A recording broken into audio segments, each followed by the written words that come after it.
تو جدی پشتی یہ چیز نہیں ہوتی. اگر پیر کا پوتا، پیر کا پڑپوتا خرافات کے اندر پڑا ہوا ہے، اس کی شرائط نہیں اس کے اندر پائی جاتی تو اس کی بیعت نہیں کی جا سکتی، بیعت نہیں ہو سکتی، ہوگی نہیں بیعت. بیعت کی ہے تو ٹوٹ چکی ہے آپ کی اس سے. کچھ لوگ کچھ ایریاز ایسے ہیں، اگر ہم سندھ میں، پنجاب میں، تو ہوتا ہے کہ جدی پشتی ایک سلسلہ، یعنی پیر صاحب، ان کے پیر بیٹے، ان کے بیٹے. اب یہ دیکھے بغیر کہ وہ بعد والے جو آئے ہیں، ٹھیک ہے اوپر لڑی بہت ایک اچھے تھے اور سب تھے، لیکن آگے جو سلسلہ تھا وہ اس طرح نہیں ہے. لیکن یہ ہے کہ وہ والد کے پیر ہیں، وہ دادا کے پیر ہیں، یہ فلاں کے پیر ہیں، ان سے ہی چلتا ہوا آ رہا ہے. تو اب بعد میں لوگوں کو یہ سوچنا چاہیے، بعد کی اولادوں کو. ہر ایک اپنی ذمہ داری پر ہے. اگر وہ بیعت کر رہا ہے ایسے پیر صاحب سے کہ جس کے آبا و اجداد سے اس کے آبا و اجداد نے بیعت کی ہوئی ہے، صحیح.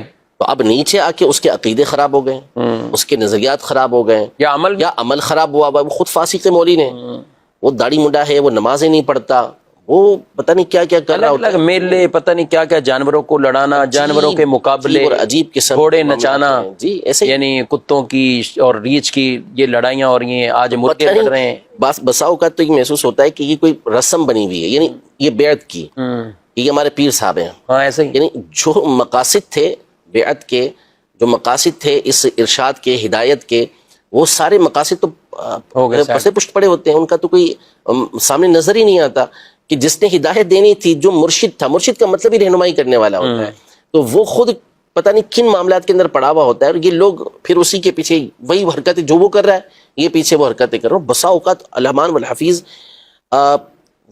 ان لوگوں کی اس بے پناہ عقیدت اور جہالت والی عقیدت کی وجہ سے وہ جو بیعت جس سے بیعت کی جا رہی ہوتی ہے، اس کو کیا پیر، اس کو کیا مرشد کہیں گے، وہ جن خرافات کے اندر پڑتا ہے اور جو رویہ ہوتا ہے، جو سلوک ہوتا ہے، وہ تو ہم تصور بھی نہیں کر سکتے کہ کیا سے کیا ہو گیا.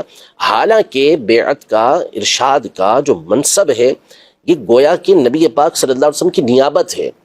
ہدایت دینا ہے. حضور پاک صلی اللہ علیہ وسلم تک سلسلہ متصل رکھا گیا کہ انہی کی باتوں کو آپ نے آگے پہنچانا ہے. اور ہماری خانقاہوں کا یہی مشرب رہا ہے، یہی طریقہ کار رہا ہے کہ وہ اسی طرح لوگوں کی رہنمائی کیا کرتے تھے. جیسا ہم امیر السنت کو دیکھتے ہیں کس انداز میں لوگوں کو رہنمائی کر رہے ہوتے ہیں، کیسے ان کی ہدایت کا سامان کر رہے ہوتے ہیں، کس طرح ہمارے باطنی امراض جو ہوتے ہیں اس کے اوپر تنبیہ کر رہے ہوتے ہیں، چھوٹی چھوٹی باتوں کے بارے میں بتا رہے ہوتے ہیں کہ کیسے نفس شیطان ہمارے اوپر حاوی ہونے کی کوشش کرتا ہے، کیسے بہکاوے کے اندر لے کر آتا ہے. اور زندگی کے 40 سال گویا کہ اس میں گزرے، اور یہ پہلے کہیں کہ کتب اور رسائل میں، اب تو مدنی چینل کی اسکرین پر دنیا بھر میں بھی جاتے ہیں، سب باتیں بتاتے ہیں.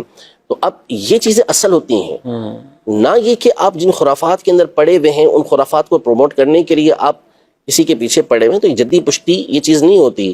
اگر پیر کا پوتا، پیر کا پڑپوتا خرافات کے اندر پڑا ہوا ہے، اس کی شرائط نہیں اس کے اندر پائی جاتی تو اس کی بیعت نہیں کی جا سکتی، بیعت نہیں ہو سکتی، ہوگی نہیں بیعت. بیعت کی ہے تو ٹوٹ چکی ہے آپ کی اس سے، اگر وہ خرافات کے اندر اور ان شرائط کا جامع نہیں ہے جو علماء نے بیان کی ہیں، جو صوفیاء کرام نے بیان کی.